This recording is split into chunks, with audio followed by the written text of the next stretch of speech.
안녕하세요. 저는 얼마 전에 개차반 같은 시부와 찌질이 전 남편과 이혼하고 혼자 살게 된 40대 초반의 돌싱이에요. 보통 결혼을 할 때 부모도 본다고들 하잖아요. 저는 그런 것들은 중요하지 않다고 생각했거든요. 그런데 그게 제 오판이었다는 걸 처음이자 마지막 결혼을 통해 알게 됐어요. 부모와 자식 간의 관계, 그리고 그 부모의 모습이 자녀에게 미치는 영향이라는 게 생각보다 단순하지 않다는 걸 제 전 남편과 시부를 보며 알았거든요. 저는 남편과 결혼하기 전까지 한 번도 결혼에 대해 긍정적으로 생각해 본 적이 없었어요. 저는 쇼핑몰을 운영하면서 먹고 살 걱정은 없었고, 무엇보다 괜찮은 남자를 만나기 힘들었어요. 여자 혼자 사업을 한다고 하면 꼭 밥상에 숟가락만 얹으려는 남자들이 나타나거든요.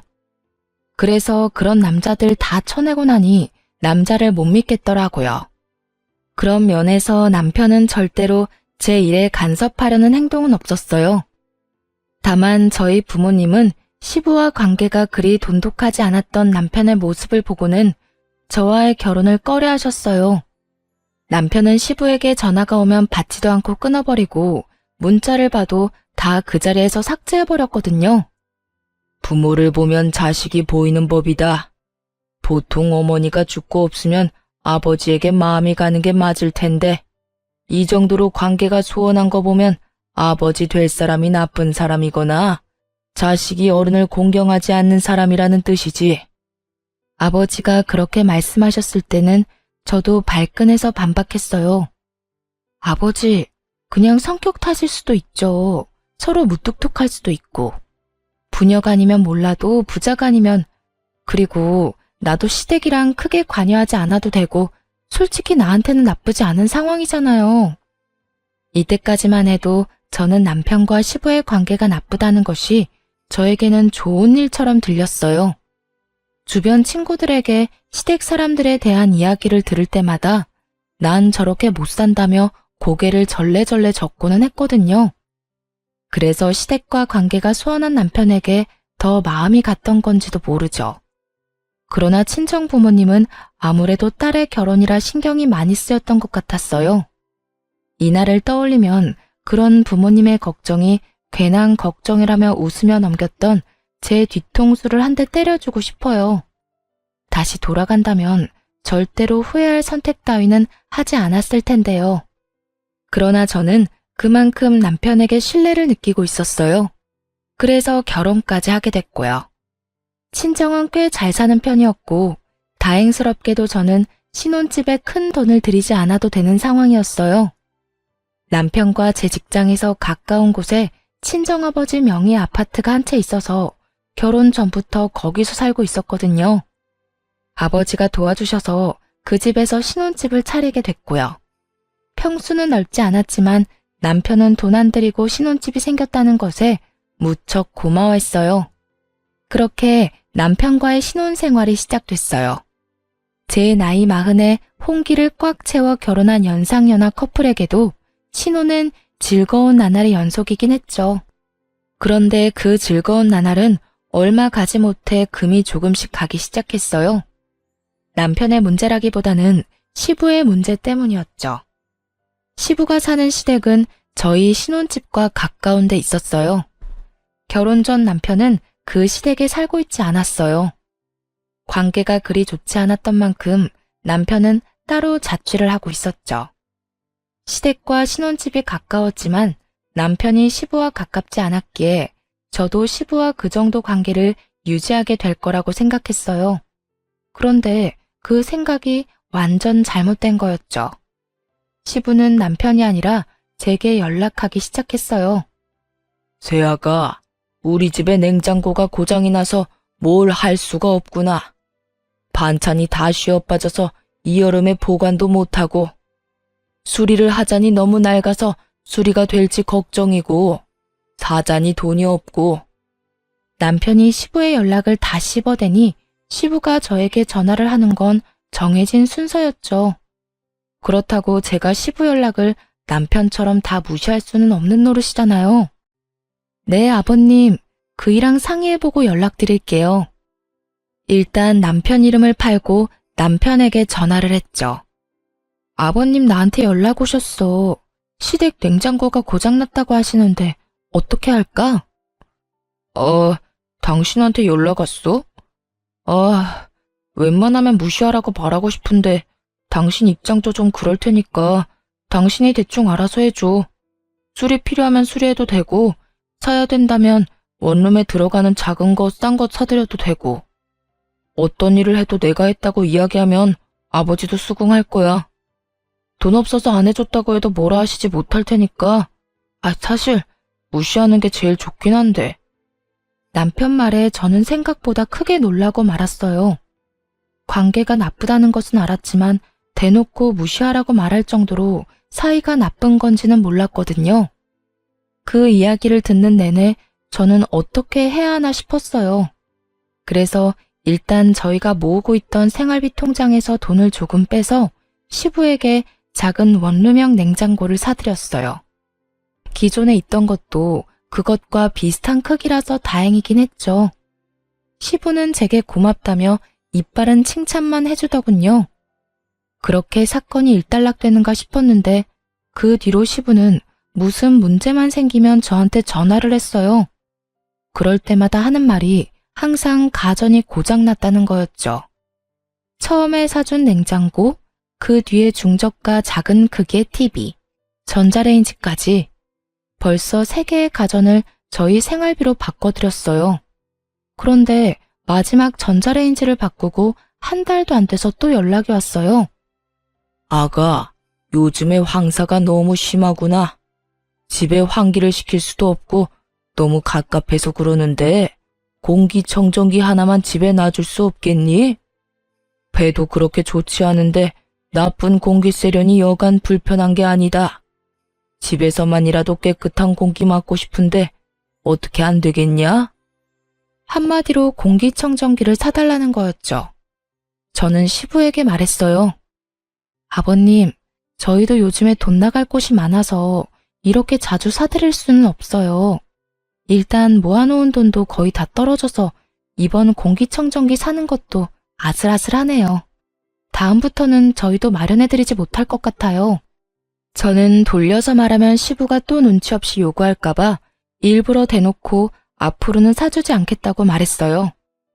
그래, 아무래도 오랫동안 같은 집에서 살다 보니 가구나 가전들이 많이 낡았지. 그래도 네 덕에 중요한 것들은 몇 가지 바꿀 수 있었으니 여기까지 해준 것만 해도 고마운 일이지. 솔직히 시부가 한 소리 할 줄 알았는데 의외로 알겠다며 수긍을 하더군요. 마지막이라는 생각을 하고 나니 홀가분하게 공기청정기를 사서 시댁으로 보냈어요. 앞으로 이런 일이 없겠지 하는 마음에 그간의 짜증을 덜어내고 보낸 거였죠. 마지막이다 생각하니 마음도 그 전보다야 편했어요. 그리고 공기청정기를 시부에게 사주고 집에 돌아와 저는 집 정리에 들어갔어요. 제가 계속 살던 집이라 결혼 후에 남편 짐이 들어오면서 점점 공간이 좁아지기 시작했거든요. 그래서 집을 정리하면서 안 쓰는 물건들, 상태가 꽤 괜찮은 것들은 모두 중고마켓에 팔기로 결정했죠. 그런데 중고마켓에서 글을 올리려고 했는데 바로 보이는 화면에 제가 시부에게 사준 것과 동일한 공기청정기가 딱 올라와 있더라고요. 올린 지 얼마 안 된 게시물이었는데 그것도 미개봉으로 올라와 있더군요. 인기가 많은 모델이 아니었기 때문에 정확하게 기억하고 있었거든요. 이상하다 싶어서 사진을 확인해 봤는데 아무리 봐도 방바닥이며 벽지가 시부 집에 있는 것과 똑같은 거였어요. 저는 글 주인의 거래 내역을 확인했어요. 예전에 올린 글들도 전부 미개봉 상품이었는데 하나도 빠짐없이 제가 시부에게 사준 가전들이었죠. 설마 아니겠지 하는 마음이 들면서도 제발 내가 생각하는 그런 게 아니길 바랬어요. 설마 시부가 저한테는 가전이 필요하다고 해놓고 미개봉으로 팔아먹었나 싶었거든요. 그래서 직장 동료에게 부탁해서 직거래 성사시켰어요. 그리고 동료 대신 직접 제가 거래를 하기로 한 장소로 향했고요. 그곳에는 시부가 떡하니 서 있었어요. 공기청정기를 가지고. 주소 봤을 때부터 확신이 됐어요. 시부 집 바로 앞에 있는 공원이었거든요. 며느라가, 네가 왜 여기 있는 거냐? 시부 표정이 아주 가관이었죠. 게다가 공기청정기를 몸으로 가리려고 시도하는 것을 보니 더 열받았어요. 아버님이야말로 제가 사주신 공기청정기 들고 왜 공원에 나와 계세요? 설마 지금 중고거래 하러 나오신 건 아니죠? 그게 말이지. 내가 원하던 모델이 아니라서 팔아서 다른 거로 사려고 했지 뭐냐. 너한테는 미안한 일이라 내가 말도 안 했어. 자연스레 거짓말을 꺼내더군요. 아버님, 그 말에 책임지실 수 있으세요? 그럼 여태껏 제가 사준 가전들은 집에 얌전히 잘 있겠네요. 아버님 집도 코앞인데 제가 직접 확인하러 가도 될까요? 지금 집에 말이냐? 네, 제가 사준 것들이 잘 있는지만 확인할게요. 제가 진짜 시댁으로 들어가려고 하니 시부가 온몸으로 저를 막으며 땀을 뻘뻘 흘리며 하소연하더군요. 아버님, 거짓말 그만하세요. 제가 사준 가전도 여태껏 다 팔았다는 거 알아요.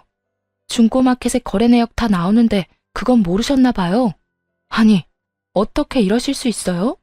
저희가 그렇다고 용돈을 안 드리는 것도 아니고. 아이고, 며느라가, 내가 미안하다. 그래도 너는 돈 많이 벌잖냐. 나는 늙어서 이제 써주는 곳도 없고 일할 곳도 마땅찮으니 돈을 버는 게 없잖아. 늙으니 몸에 힘도 없고 써주는 곳도 없어서 그래. 네가 나 좀 이해해주면 안 되겠니? 시부는 제 눈치를 보며 저 자세로 굽히고 들어오더군요. 그런데 그게 더 얄미운 거예요. 시부는 한 직장에 오래 있지도 못했고 매번 사고쳐서 직장에서 쫓겨났다는 말을 들었거든요. 쫓겨나는 이유는 매번 돈 문제 때문이었고요. 돈을 벌려면 진득하게 일을 해야 하는데 그걸 못하고 가불이나 하고 성실하지도 못하니 매번 쫓겨나는 게 일상인 거죠. 그리고 그런 사람이었으니 이렇게 며느리 뒤통수를 치는 거였죠. 이해를 하고 말고를 떠나서 이건 신뢰의 문제잖아요. 돈을 마련하려고 저한테 거짓말을 몇 번이나 하신 거예요. 제가 얼마나 기가 막히는지 아시기는 하냐고요. 앞으로 이런 거 사드릴 생각 없으니 물건 사달라고 저한테 연락하지 마세요. 저희 남편한테 전화해서 용건 말씀하시고요. 누구는 돈이 남아 돌아서 사준 줄 알아요? 남편이야 어떻든 저라도 시부와의 관계를 좋게 만들어 보려고 했는데 결국 모든 것이 와르르 무너져 버렸어요. 그리고 시부가 들고 있는 공기청정기를 가져오며 말했어요. 어차피 필요 없는 물건이라고 했으니 제가 다시 환불할게요. 미개봉에 상자 안에 그대로 들어가 있으니 환불하기도 쉽겠네요. 아가, 그건 놔두고 가야지. 나도 돈이 없어서 팔려고 하는 건데 이것까지만 받고 나도 더 이상 너한테 사달라고 하지 않으마. 우물쭈물 그딴 말이나 짓거리는 시부를 보니 열이 받아 빽 소리쳤어요. 돈 필요하면 아드님한테 이야기하시라고요. 애꿎은 저한테 돈이며 시간 쓰도록 만들지 마시고. 그리고 매달 용돈도 드리고 연금도 나오시잖아요. 공과금도 남편 앞으로 날아오는데 그렇게 치면 저희가 얼마나 많은 돈을 대신 내드리는지 알고는 있으세요? 결국 참지 못하고 폭발한 제 말에 시부가 입을 꾹 다물더군요. 저는 낚아채듯 시부 손에서 공기청정기를 가져와 다시 차에 실었어요. 간다는 말도 없이 차에 물건만 실어 집으로 향했죠. 가는 내내 어이가 없고 열이 받아서 남편에게 전화했어요. 여보, 아버님이 오늘 내가 사드린 공기청정기 중고거래하다가 나한테 딱 걸렸거든? 아버님 도대체 왜 그러신데? 돈을 적게 드리는 것도 아닌데 왜 이렇게 사람 뒤통수를 치시는 거야? 거짓말을 왜 자꾸 하시는 거냐고. 아버지가 또 그랬어? 내가 할 말이 없다. 그렇다고 내가 당신한테 아버지랑 관계 끊으라고 할 수도 없고. 아버지가 좀 그래. 돈도 밝히시고 잔머리도 좀 굴리시는 편이지. 그래서 내가 연락을 안 받는 건데 당신한테 연락을 할 줄은 몰랐어. 사실 나한테도 몇 번이나 문자로 집 싱크대며 세면대며 고장났다고 연락 많이 왔거든. 내가 다 읽고도 무시했더니 당신한테 연락했나 봐. 처음부터 시부가 어떤 사람인지 왜 아버지 연락을 무시하는지 자세히 설명해줬더라면 저도 시부에게 당하지는 않았을 거예요. 물론 처음 한두 번이야 며느리가 시부에게 해줄 수 있는 일이었지만 그마저도 시부에게는 저에게 사기를 친 거나 마찬가지인 일이잖아요. 제가 물어볼 때는 아무것도 아니라며 설명해 주길 꺼려했던 남편이 제가 당하고 나서 이런 이야기를 하는 게 참 답답하고 짜증이 나서 한마디 했어요. 그런 거면 미리 말을 해줬어야 알지. 당신만 알고 있으면 어떡하냐고. 내가 가전 사다가 시아버지한테 드릴 때도 당신 그냥 멀뚱멀뚱 지켜보고만 있었잖아. 나한테 한 번쯤은 의심해보라는 말 정도는 할 수 있었던 거 아니야? 솔직히 몇 번이나 내가 당신한테 이야기했는데 당신은 알아서 하라고만 했잖아. 아, 일단 알겠어. 앞으로 나 아버님 연락 안 받을 거고 받더라도 다 당신한테 넘길 테니까 그렇게 알고 있어. 저의 선의가 사기로 돌아왔다는 것에 너무 화가 난 저는 남편에게도 큰 실망을 했어요. 그리고 시부의 요구를 더 이상 들어주지 않도록 연락 자체를 차단하겠다는 제 말에 남편은 긍정도 부정도 하지 않았죠. 다만 그날 집에 가서도 불편한 기색을 숨기지 않았더니 남편도 제 눈치를 실실 보더군요. 그 뒤로 시부 연락을 몇 번 무시했더니 저한테 연락은 더 이상 오지 않았어요. 다만 남편에게 더 많은 연락이 간 모양이었어요. 저야 속 편해졌으니 시부에 대한 생각은 더 이상 하지 않았어요. 결혼하고 1년도 안 되어서 이런 일이 벌어져서 솔직히 화도 많이 났지만 그래도 더 이상 연락을 안 하게 됐으니 다행이라고 생각하기로 했어요. 초반에 잘 끊어냈다 싶었죠. 그렇게 몇 달간 참 조용한 시간이 흘렀어요. 시부에게 연락이 없으니 그냥 제 생활만 하면 돼서 마음도 편하고 좋았거든요. 그런데 그 평화로운 시간은 모르는 번호에 연락 한 통으로 다시 와장창 무너졌어요. 저는 폰이 2대가 있어요. 한 대는 개인적으로 사용하는 폰이었고 한 대는 사업용으로 사용하는 회사 폰이었죠. 그리고 회사 폰으로는 모르는 사람들 연락도 자주 오는 편이었어요. 여느 때와 다름없이 모르는 연락처로 온 번호를 받았더니 어떤 중년 남자의 목소리가 들렸어요. 혹시 전화 받으신 분이 이종길 씨 며느리 되십니까? 시부 이름을 대는 남자 목소리에 저도 깜짝 놀랐죠. 예, 제가 며느리 되는데 누구세요? 아, 저는 이종길 씨하고 사고가 난 사람인데요. 이종길 씨가 자전거를 몰고 오다가 저를 치었어요. 자전거 전용 도로도 아니고 갑자기 골목에서 튀어나와서 사람을 치는데 병원에 가야 해서 합의금이라도 받으려고 하니 돈이 없다면서 자식들한테 연락하라고 하지 뭡니까? 아들은 전화해도 한 통도 받지를 않으니 결국 며느님한테 연락한 겁니다. 시부가 자전거로 사람을 쳤다기에 깜짝 놀라서 말했어요. 몸은 괜찮으세요? 이로 어째. 일단 저희 아버님 좀 바꿔주시겠어요? 그래, 나다. 이런 일로 연락해서 미안하구나. 다짜고짜 미안하다는 말을 꺼내는 시부에게 제가 말했죠. 아버님, 사고 난 거 어떻게 하기로 하셨어요? 상대방이 많이 다쳤나요? 병원에 가봐야 할 것 같은데 일단 50만 원만 좀 빌려줘라. 내가 차용증이든 뭐든 쓸 테니까. 지금 당장 이 사람하고 합의는 해야 하지 않겠니?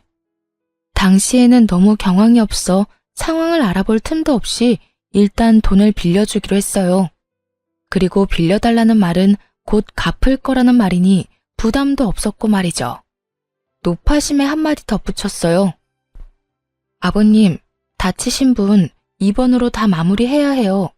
계속 끌고 오면 답 안 나오니까 병원 같이 가서 진료 보고 다 할 때까지 그냥 가시면 안 돼요?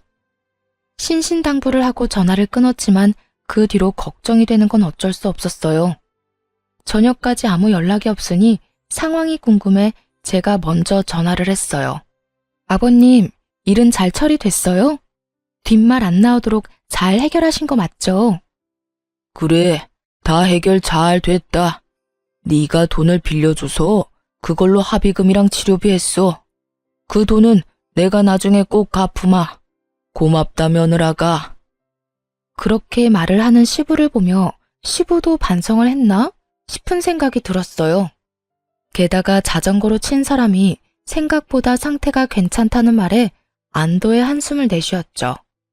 경황이 없고 너무 놀랐지만 잘 해결됐으니 말이에요.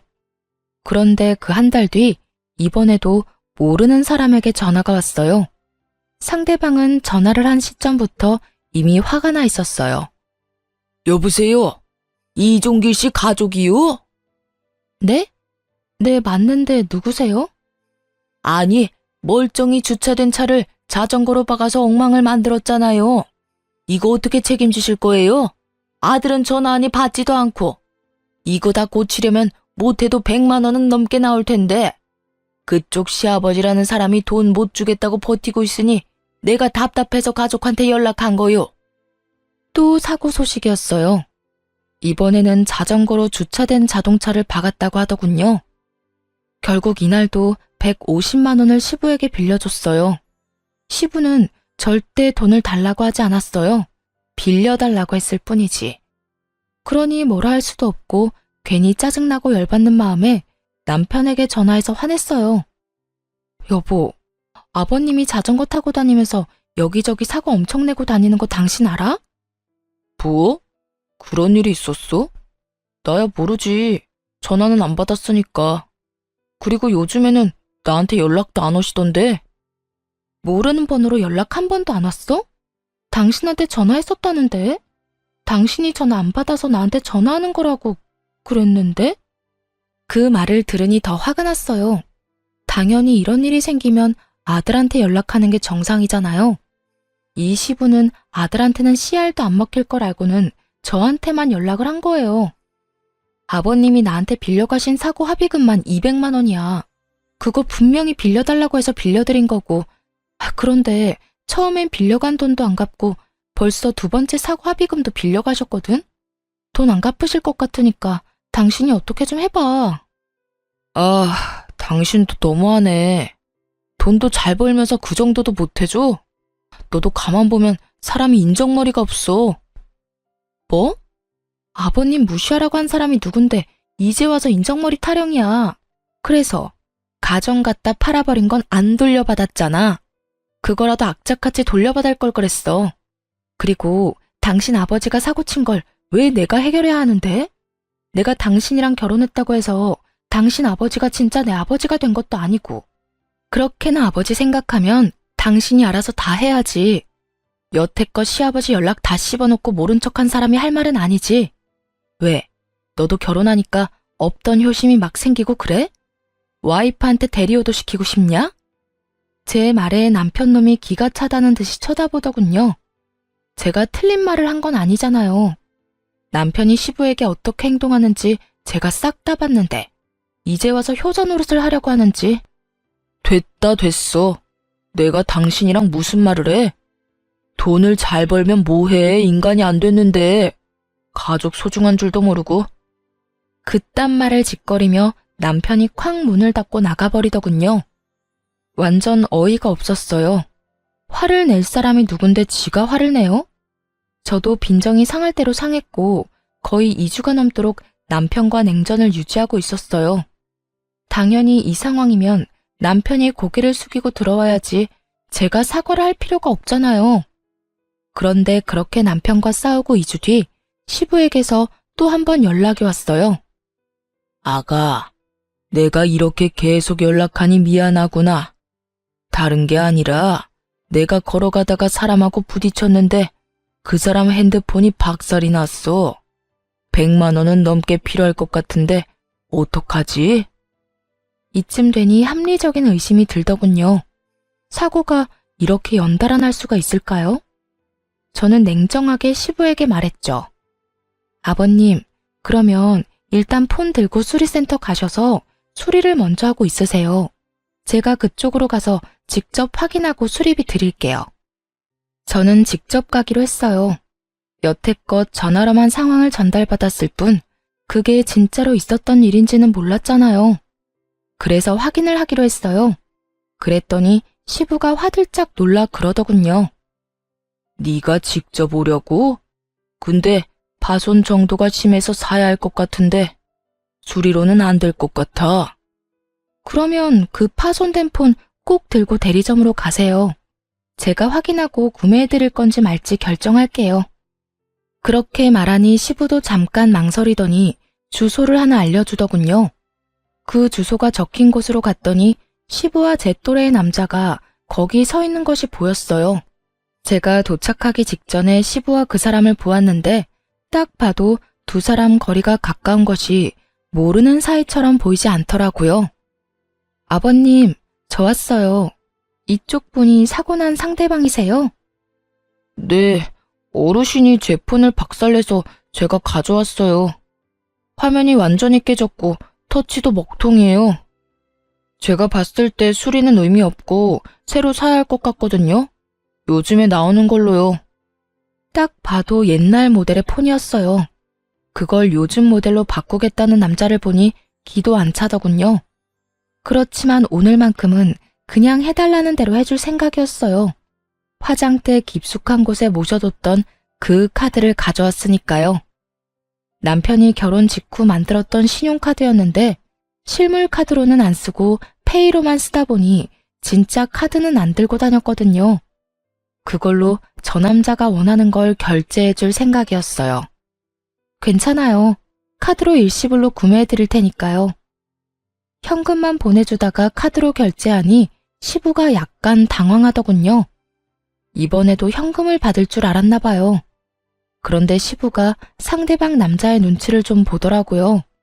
아마 현금으로 나오면 둘이서 나눠받을 생각이었던 모양이었는데 제가 카드를 긁으니 생각한 대로 일이 돌아가지 않아서 그런 듯 싶었어요. 게다가 시부는 얼마나 당황했는지 손에 들린 서류를 숨길 생각도 안 하더군요. 일상생활 책임 손해보험을 탈 수 있는 서류요. 신청서랑 견적서 뭐 이런 것들이었는데 그걸로 보험 타면 자기 부담금 빼고 다 나오는데도 저한테 돈을 뜯으려는 속셈인 게 다 까발려진 거죠. 그전에도 그랬을지도 모르죠. 며느리한테 현금 받아가고 또 보험까지 타먹은 거면 보험 사기는 아니지만 며느리한테 사기친 거나 다름없고 저 상대방까지 한통 속이면서 서로 돈 나눠 먹으려고 공사친 거면 보험회사와 며느리 둘 모두에게 사기친 거니까요. 그렇지만 이번에는 그렇게 화가 많이 나지는 않았어요. 남편 신용카드로 결제하는 거라서요. 결제를 하고 나니 시부와 사고 당사자는 급히 가봐야 한다며 저를 두고 나가더군요. 그리고 시부와 헤어진 바로 직후에 남편에게 전화가 왔어요. 응, 나야. 이거 뭐야? 180만 원? 당신 지금 어디서 뭐해? 아버님이 다른 사람 핸드폰 파손시키는 바람에 그거 수습하려고 나와 있지. 원래 수리하려고 생각했는데 상대방 분이 수리해도 안 될 것 같다고. 새로 사야 할 것 같다고 해서 내가 당신 카드로 결제했어. 왜? 문제 있어? 아니, 그걸 왜 내 카드로 사는데? 그럼 왜 내가 계속 돈을 내야 해? 당신 이상하네. 원래라면 아버님이 친 사고 당신이 수습하는 게 맞는 거 아니야? 나는 며느리 집 딸이 아니잖아. 며느리는 가족 아니야? 너 이렇게 성격 못된 애였어? 돈 뒀다 뭐하게. 너 잘 벌잖아. 그 정도면 네 선에서 해결할 수 있었던 거 아니야? 그러니까 내가 왜 해결해야 하냐고. 당신이 신경도 안 쓰는 아버님 왜 나한테 다 맡겨? 한두 번이 아니잖아, 한두 번이. 당신이 언제부터 효자였어? 나한테 신경 쓰지 말라고 하더니 왜 또 갑자기 못해줬다고 난리야. 잘해주고 싶으면 네 돈으로 잘해드려. 그리고 내가 네 가족이 원할 때마다 돈 인출해줘야 하는 통장이야? 어디서 사람을 호구 취급하고 난리야? 내가 이 땅 꼴 보려고 너랑 결혼한 줄 알아? 너 말 잘해. 너 돈 많다고 언제까지 내가 너한테 굽실거려야 하는데? 이런 식이면 나 너랑 못 살아. 굽실거린 적 없던 남편 놈이 이딴 말을 꺼내니 진짜 기가 차서 열이 얼굴로 확 오르더라고요. 살지 마. 누구는 이렇게 살고 싶겠어? 그리고 네가 언제 나한테 굽실거렸어? 이런 식이면 못 산다고? 내가 할 말이다 이놈아. 해 이혼. 뭐하러 눈치 보고 있어? 말 한 번 잘 꺼냈네. 네가 안 하면 내가 그 말 하려고 했는데 잘 됐네. 내 눈이 병신이었지. 어디서 이런 인간이랑 결혼을? 결국 화를 못 참은 제가 남편 놈 말에 이혼을 하자고 선언하고 전화를 확 끊어버렸어요. 남편 놈이 당황한 듯 다시 연락 와서 그런 거 아니라고 홧김에 말 좀 잘못한 거 가지고 무슨 이혼이냐며 난리였지만 저는 눈도 깜짝 안 했어요.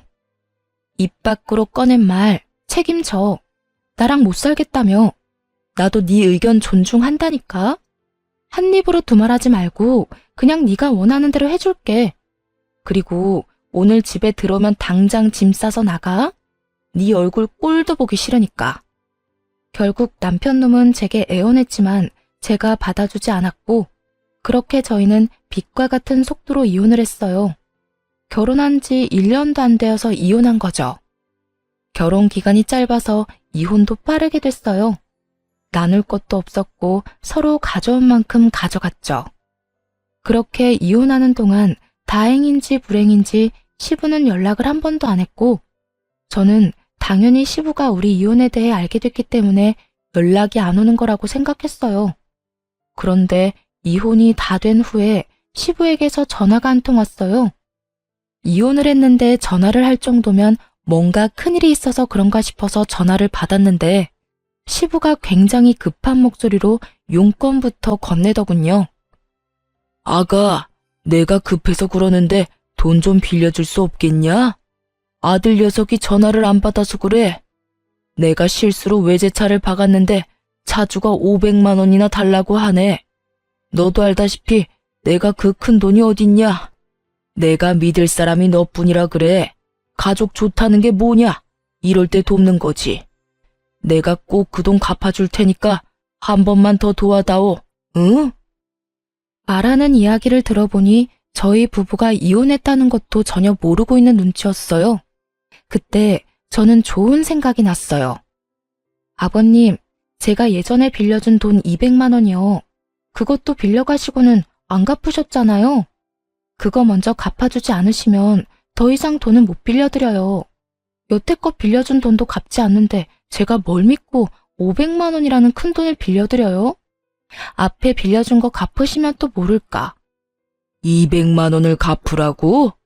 당장 돈이 없어서 전화를 했는데 돈을 내놓으라니.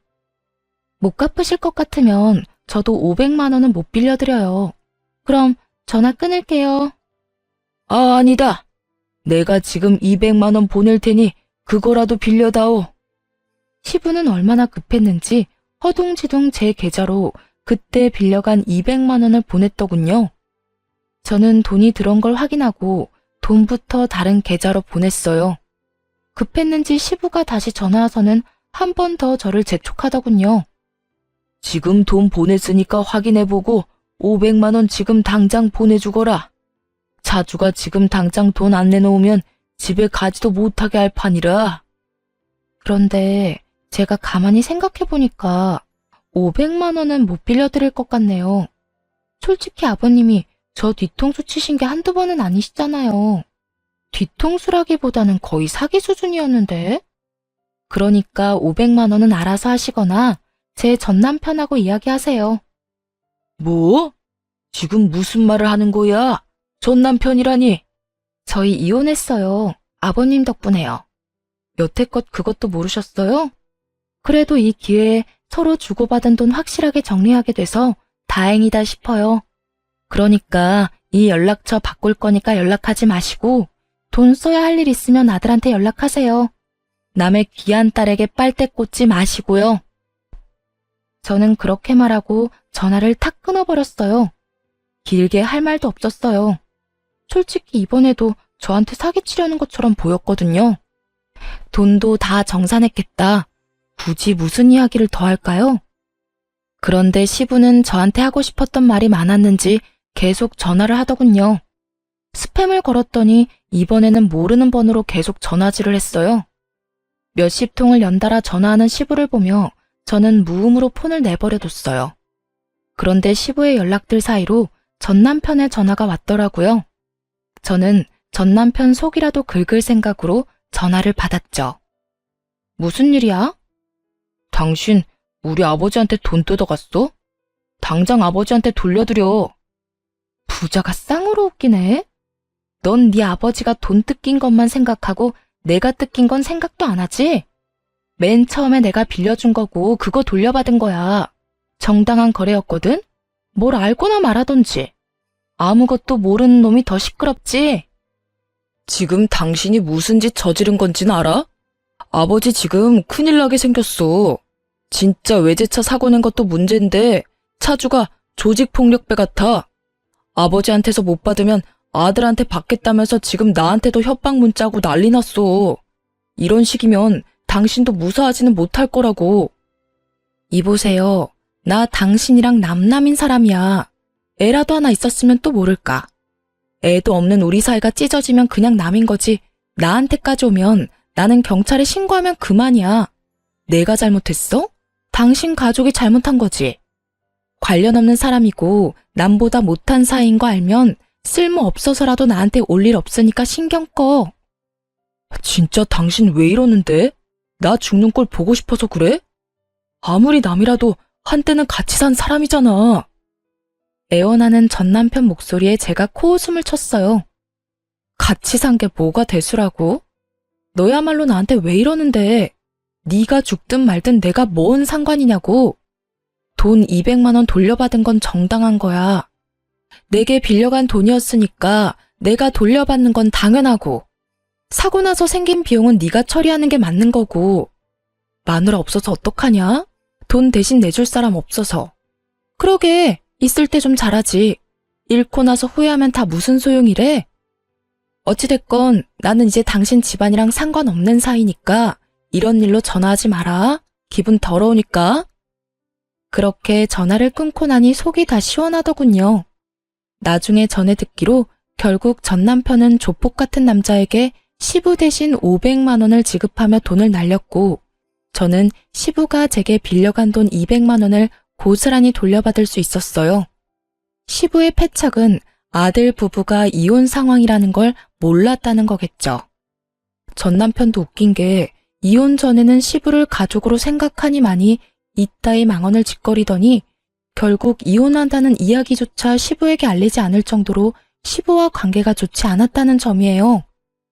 본인은 불효를 해도 당연하고 와이프는 무조건 효도를 해야 한다는 전 남편의 생각이 고스란히 드러나는 부분이었죠.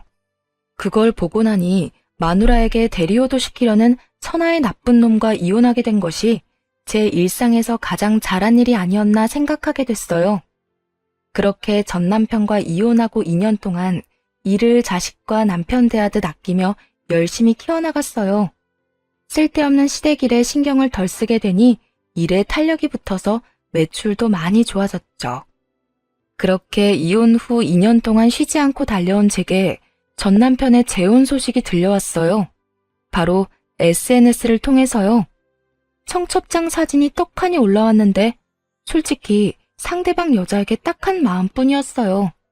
어쩌다가 저런 인간 같지도 않은 놈을 만났을까? 딱 그런 마음만 들었어요. 그렇다고 제가 관여할 만큼 사람 좋은 것도 아니니 신경 끄려고 했죠. 그런데 여동생이 전 남편의 재혼 상대와 찍은 웨딩 사진을 보더니 엄청 당황하더라고요. 이 사람이 언니 전 남편 재혼 상대라고? 나 아는 사람이라고. 세상에 미쳤나 봐. 어떻게 이 사람이랑 결혼을 해? 왜 누군데?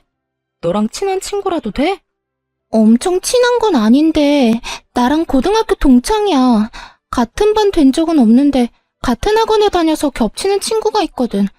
아니 그리고 이 친구 지금 변호사야. 그런데 이런 남자랑 결혼을 한다고? 그것도 초혼인 여자가 돌싱남이랑? 다 알고 결혼하는 건 아니겠지? 안 되겠어. 내가 말리기라도 해야지. 야, 됐어. 남의 연애 사정에 간섭하는 거 아니야. 그냥 놔둬. 문제 생기면 알아서 떨어져 나가겠지. 그리고 거기 구멍이 전 남편 하나는 아니잖아. 그 시부가 여전히 똑같은 짓거리 하고 다니면 모르고 싶어도 모를 수 없겠지. 그래도 내가 모르는 사이면 모르겠지만 알고 지내는데도 입 다물고 있는 건 좀... 그렇다고 네가 이야기하면 그 여자가 좋아하겠어? 괜히 나섰다가 너 듣기 싫은 말만 할지도 모르지. 나도 안에서 새는 바가지가 밖에서 안 셀 리가 있겠어? 가만히 놔둬도 지 무덤 열심히 파고 있을 테니까. 인사만 하고 지내는 친구라도 그런 친구가 제 발로 지옥으로 걸어 들어가는 건 막고 싶었는지 여동생이 한숨을 푹 쉬더군요. 고민 좀 해봐야겠어. 이야기를 할지 말지. 그런데 한 달쯤 뒤에 전 남편의 계정에서 청첩장이 싹 사라졌어요. 웨딩 관련 사진들도 다 없어지고요. 무슨 일이 생겼구나 싶어 동생에게 연락해보니 자기가 말했다고 하더군요. 그 친구에게 제가 전 남편과 이혼하게 된 경위와 시부의 만행을 모조리 알려줬다고 하더군요. 특히 시부가 상대방과 짜고 사고 난 것처럼 꾸며서 저한테 합의금조로 돈 받아가고 그 후에 보험까지 타서 먹었다는 이야기를 했대요. 변호사니까 범법과 관련된 일에는 예민할 수밖에 없으니 그쪽으로 건드려봤다는데 그게 효과가 있었던 모양이더라고요. 처음에는 동생의 의도를 오해해서 꽤 미워했다고 하던데 그 뒤에 시부가 그 예비 며느리에게 사고가 났다며 돈을 달라고 했다더군요. 사람이란 게 의심이라는 게 한 번이라도 들기 시작하면 끝도 없이 생기기 마련이거든요. 설마 하는 마음으로 가득한데 거기서 시부가 도화선을 당겨버렸으니 그 예비 신부가 자세히 알아봤던 모양이에요. 당연히 시부는 저에게 했던 것과 똑같이 아는 사람과 짜고 예비 며느리에게 돈을 타고 보험금까지 타먹으려고 한 상태였고 그 모든 사실을 알게 된 여자가 시부의 범죄 행동에 놀라 결혼식 직전에 전 남편과 파혼하고 시부를 보험회사에 보험 사기로 신고했다더군요. 전 남편은 결국 결혼 비용을 다 날리고 시부는 저와 전 남편이 이혼했던 시기에 보험 사기로 벌금형을 몇 번 받은 적이 있어서 결국 이번에는 실형을 살게 됐더라고요. 그 이야기를 듣는데 어쩜 속이 얼마나 시원하던지. 전 남편과 그 가족인 시부와 엮일 뻔했던 그 친구는 여동생을 찾아와 고맙다며 인사까지 하고 갔다고 해요. 의심하지 않았다면 자기도 모르게 선뜻 도와줄 뻔했다고 말이죠. 속이 시원한 저와는 달리 전 남편은 아주 속이 불편했던 것 같더라고요. 그 파혼 몇 달 뒤에 전 남편이 아주 화가 나서 저를 찾아왔더군요. 당신이 온 동네 내 소문 다 내고 다녔어?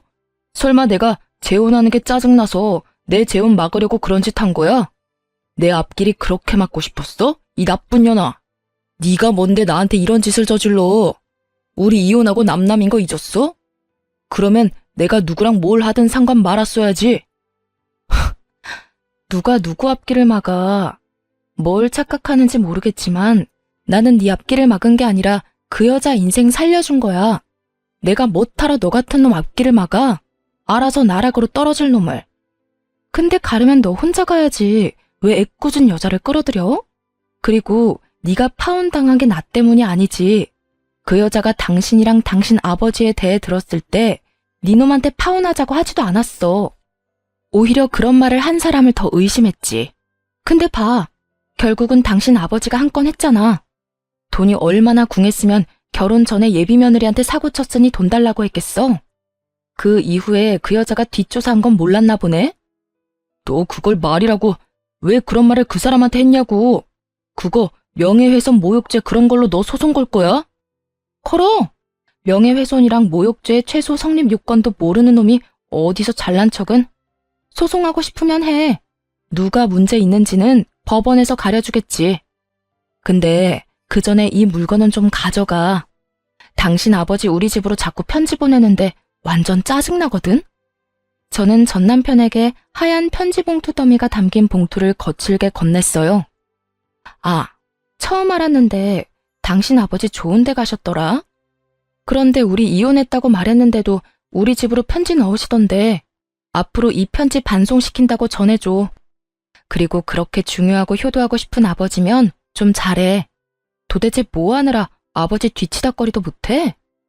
전 남편은 시부의 편지를 한 통 꺼내 읽고는 분을 사귀지 못하고 얼굴이 벌겋게 달아올랐어요. 제가 읽었던 것과 똑같은 내용이 적혀 있었죠. 당장 영치금부터 넣어달라며 자식이 된 도리로 아비가 이렇게 힘든데 돈 한 푼 안 넣어주는 건 어디서 배워먹은 버르장머리냐고 그렇게 쓰여 있었거든요. 몇 건이나 되는 보험 사기로 징역형 살고 있는 주제에 아주 당당하게 영치금을 바라는 시부와 그런 시부의 편지를 보고 열불이 난 전 남편을 향해 저는 한바탕 웃어줬어요. 너 얼굴 완전 홍당무 됐어. 이혼 전에는 한 번도 볼 수 없었던 얼굴인데 보고 있으니까 너무 웃기네. 그러게, 잘 좀 하지 그랬어? 하긴, 너 잘하긴 했잖아. 남의 돈으로 효도하는 거. 왜? 애써서 잡아뒀던 능력 좋은 예비 신부가 사라지니까 효도 같은 건 생각도 못하겠어? 그러게 좀 작작하지 그랬어. 네가 네 아버지하고 연락을 아예 끊고 살면서 아버지 문제 오픈하고 해결하려 노력했다면 이런 일까지 벌어지지는 않았을 거야. 다 네가 만든 상황이니 어쩌겠어. 그냥 너희 아버지 원하는 대로 영치금이나 듬뿍 넣어줘. 어차피 결혼하려고 모은 돈도 있을 텐데 그걸로 아버지 돈 넣어드려. 효도해야지. 안 그래?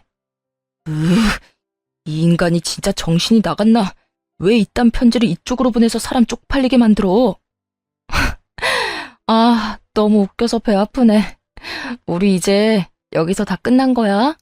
나는 더 이상 너하고 관련된 거 하나도 안 남겼거든. 앞으로 재혼이 또 하고 싶을지는 모르겠지만 적어도 양심이 있다면 법 쪽에는 좀 피해라. 범법자 아버지 수수방 관한 주제에 변호사랑 결혼을 지나가던 개가 웃겠네. 저는 그렇게 말하고 부들부들 떨며 노려보는 전남편 놈을 쫓아냈어요. 그렇게 노려보면 누가 무섭대요? 이빨 빠진 개가 노려봤자죠. 재혼 준비에 쓰였던 돈이며 자존심까지 모두 탈탈 털린 전남편의 소식은 그 뒤로는 알지 못했어요. 듣고 싶은 마음도 없고 들을 필요도 없었죠. 뼛속 깊이 새긴 경험 하나 알려준 놈으로 기억하고 있을 뿐이죠. 결혼 앞두고 계신 분들은 시댁 부모님 잘 보세요. 시부모를 보면 남편을 안다는 말이 거짓말이 아니었거든요. 옛말 틀린 말 하나 없다는 걸 깨닫고 저의 결혼 생활은 1년 반 만에 막을 내렸네요. 저의 실패를 경험 삼아 다른 분들은 실패하지 않으셨으면 하는 마음으로 제 이혼에 대해 길게 써봤어요. 시간 내서 글 읽어주신 분들 감사합니다.